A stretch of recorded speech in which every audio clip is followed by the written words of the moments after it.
Hello students, क्या आप class 9 और 10th में पढ़ते हैं और आप फ्यूचरिस्टिक आईआईटी जेई के स्टूडेंट हैं। मैं क्लास 9 और 10th के स्टूडेंट्स के लिए जेई मेंस के क्वेश्चंस जो which are relevant to class 9 and 10th course लेके आ रहा हूँ। दो वीडियोस मैं पहले रिलीज कर चुका हूँ, this is the third video.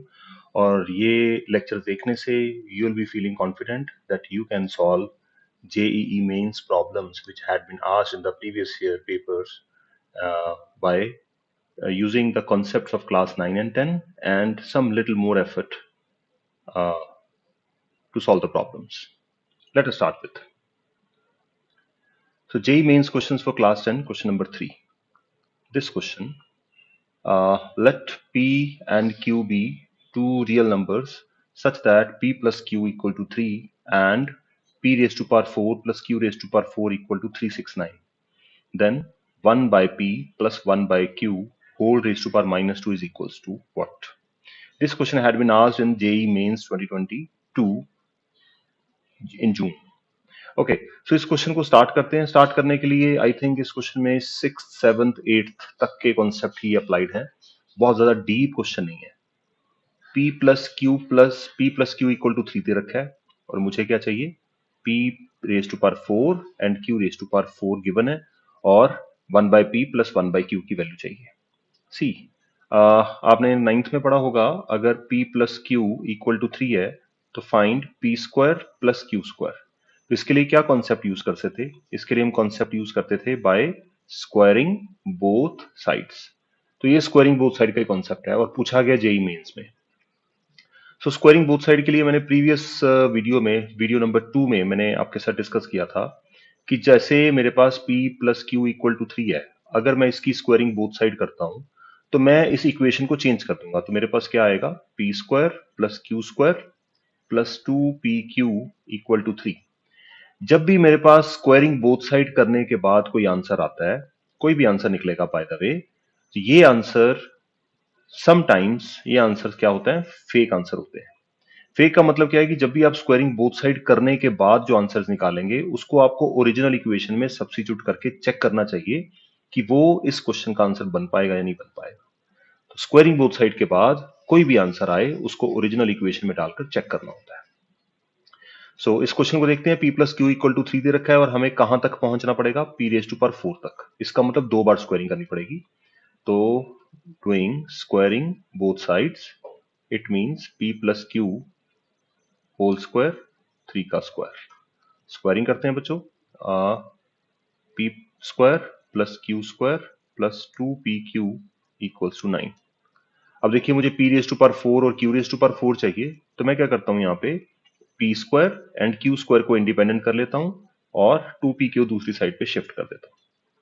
अब P square plus Q square आ गया। अब मुझे क्या करना होगा, स्क्वायरिंग बोथ साइड्स दोबारा से करेंगे।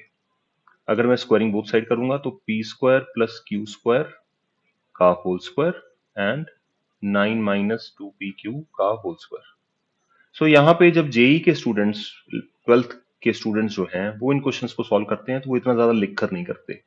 मैं सिर्फ इसलिए डिटेल्ड इसलिए बोल रहा हूं और लिख रहा हूं ताकि आप क्लास 9 और 10 के स्टूडेंट हो सकते हैं, तो आपकी रेलेवेंसी बन पाए इसको समझने में। अदरवाइज ग्रेजुअली ग्रेजुअली आप भी सीख जाएंगे तो आप भी बिना लिखे मेंटली कर पाएंगे। तो इसको सॉल्व करते हैं। It would be A square B square plus 2P square Q square और राइट हैंड साइड पे भी स्क्वायरिंग होगी। ये बनेगा A square plus B square minus 2AB, तो 36PQ। डन। अभी तक मैंने, आपको लगता है कि कोई 11th क्लास का कॉन्सेप्ट यूज किया? नहीं, कोई नहीं यूज किया अभी तक। 8th और 9th की बात चल रही है। यहाँ पे आएगा P raise to power 4 plus Q raise to power 4। अब मैं क्या करता हूँ, Q raise to power 4, sorry, ठीक है। P रेज टू पावर 4 और Q रेज टू पावर 4 की हमें वैल्यू दे रखी है, वैल्यू सब्स्टिट्यूट कर देते हैं। That is given as 369। तो यहाँ पे 369 वैल्यू सब्स्टिट्यूट करते हैं and we are having 2P square Q square 81 plus 4P square Q square minus 36PQ। अब ये एक क्वाड्रेटिक इक्वेशन बनती नजर आ रही है, तो सारा कुछ शिफ्ट कर देते हैं राइट हैंड साइड पे। आप चाहे लेफ्ट पे लेके आ सकते हैं। तो 4P स्क्वायर में से 2P स्क्वायर माइनस करेंगे, will be left with 2P square Q square minus 36P है। अगर मैं इसको उठा के माइनस, हाँ सारा लेफ्ट पे चाहिए, -36 पी क्यू, और मेरे पास है उसके बाद 81, तो प्लस का 81 माइनस 369 इक्वल्स टू 0। मैंने सारा कुछ राइट साइड पे शिफ्ट कर दिया। So what I am left with 2p² q² 36 pq, इनको माइनस करेंगे, I will be getting 288 equal to 0। ये एक क्वाड्रेटिक इक्वेशन बन गई है। 9th वाले बच्चों ने क्वाड्रेटिक पॉलिनोमियल को मिडिल टर्म स्प्लिट से सॉल्व किया होगा। तो इसमें देखिए पूरी इक्वेशन में इवन नंबर्स हैं तो 2 से डिवाइड करेंगे। अगर 2 से डिवाइड करते हैं, what will be getting here, p² q² 18pq minus 144 equal to 0। ठीक है, जब भी इक्वेशन क्वाड्रेटिक हमारे पास होती है, तो जब बहुत बड़े बड़े नंबर होते हैं तो आपको देखना है कि अगर कोई कॉमन फैक्टर है, जैसे 2 इन तीनों में कॉमन फैक्टर है, तो कॉमन फैक्टर से डिवाइड कर दो बोथ साइड। राइट साइड पे 0 से डिवाइड होके 0 ही बन जाएगा, और लेफ्ट हैंड साइड पे आपकी इक्वेशन का जो LHS है वो बहुत स्मॉल हो जाएगी। अब आप इसको मिडिल टर्म स्प्लिट या क्वाड्रेटिक फॉर्मूला से सॉल्व कर सकते हैं। अगर आपको PQ अजीब लग रहा है थोड़ा सा, तो आप इसको PQ को लेट कर सकते हैं। मैं इसको ऐसे लिख सकता हूं, p² 18pq minus 144 equal to 0। तो लेट pq बी x। ये सिर्फ मैं आपके अंडरस्टैंडिंग के लिए कर रहा हूं, जब मैं एग्जाम में क्वेश्चन सॉल्व करूंगा तो इतना सारा काम नहीं करना होता। तो 18x minus 144 equal to 0, middle term split कर देंगे, माइनस 144 इक्वल टू 0। तो x minus 24 and plus 6, x minus 24 equal to 0, x minus 24 and x plus 6 equals to 0, and it comes out to be, x comes out to be 24 and x की value आई -6। अब देखिए इसका मतलब x को हमने क्या late किया था यहाँ पे बच्चों, x को हमने लेट किया था pq। तो वापस डाल देते हैं, तो here we are having pq equal to 24 and pq equals to -6। अब ये आंसर हमारा स्क्वायरिंग बोथ साइड करके निकला है, तो देखेंगे pq कहां पे यूज हो सकता है स्क्वायरिंग करने से पहले। स्क्वायरिंग करने से पहले ये रहा स्क्वायरिंग बोथ साइड का कॉन्सेप्ट यहां पे लगाया था हमने। तो स्क्वायरिंग बोथ साइड करने से पहले PQ यहां पे सब्स्टिट्यूट होगा। तो चेक करेंगे स्क्वायरिंग से पहले कि PQ की वैल्यू हमें राइट आंसर देती है या नहीं देती। तो हमारे पास क्या है, p² plus q² equal to 9 minus 2pq। Okay, तो p² plus q² equal to 9 minus 2pq। अब यहां पे एक चीज सीखनी है, ये p² है, इसका मतलब ये पॉजिटिव होगा, ये q² है, ये भी पॉजिटिव होगा। तो पॉजिटिव और पॉजिटिव्स को जब ऐड करेंगे तो इन टोटल जो आंसर आएगा वो क्या होना चाहिए, पॉजिटिव। इट मींस इसकी राइट हैंड साइड पॉजिटिव होनी चाहिए। तो अब हम PQ की वैल्यू 24 और -6 रख के देखते हैं कौन सी वैल्यू हमें नेगेटिव आंसर देती है। तो अगर मैं यहां पे PQ की वैल्यू डालता हूं सिर्फ चेकिंग के लिए 24, तो मेरे पास क्या आएगा, 9 माइनस 2 टाइम्स 24, तो 9 माइनस 48, और ये मुझे क्या आंसर देगा, नेगेटिव का 39। तो ये नेगेटिव आ रहा है। अगर मैं 24 वैल्यू डालता हूं तो नेगेटिव आंसर आ रहा है, जबकि रिजल्ट क्या आना चाहिए, p² प्लस q² कभी नेगेटिव नहीं हो सकता। इसका मतलब मुझे ये आंसर क्या करना पड़ेगा, इस आंसर को मुझे करना पड़ेगा रिजेक्ट। दूसरी ऑप्शन क्या है, -6। तो PQ की वैल्यू -6 रख के देखते हैं। PQ की वैल्यू -6, तो PQ की वैल्यू अगर -6 डालते हैं तो 9 माइनस 2 टाइम्स -6, 9 प्लस 18, ये कितना आ रहा है 27, और जो है पॉजिटिव। इसका मतलब ये आंसर हमारा -6 वैल्यू ली जाएगी, और 24 को हम क्या कर देंगे, रिजेक्ट। 24 वैल्यू आंसर नहीं बनती।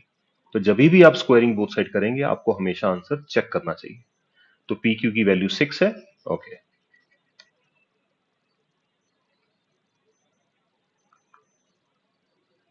सो here we are having in the end p plus q हमें 3 दे रखा था, let us see, p plus q 3 और PQ आया है -6।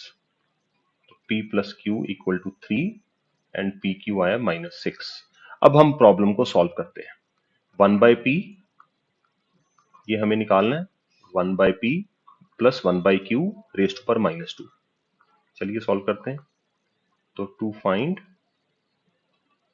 1/p plus 1/q whole raised to power -2। तो वैल्यू सब्स्टिट्यूट करते हैं, इसको पहले एलसीएम ले लें, p q and p plus q whole raise to power -2 and इसको सिंप्लीफाई करते हैं तो पी प्लस क्यू की वैल्यू कितनी है 3 और पी क्यू कितना है -6 -2 पावर, सिंप्लीफाई करेंगे it would be -12 raise to power -2। और जब भी मेरे पास नेगेटिव पावर होती है तो इसको पॉजिटिव करने के लिए हमें क्या करना पड़ता है, जैसे for example a by b whole raise to power -m, तो इसका आंसर क्या होगा b by a whole raise to power m। ये हमने I think 7th 8th class में किया हुआ है काम। So it means it has to be -2 raised to power 2 and answer comes out to be +4 and that is the answer. So यहाँ पे squaring both side के कॉन्सेप्ट से हमने जेई की प्रॉब्लम सॉल्व कर ली।